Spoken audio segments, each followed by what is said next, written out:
Đây, cái này nha mọi người.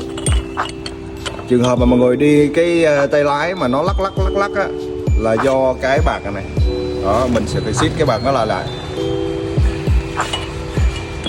Bánh trước của lăng á. Đó.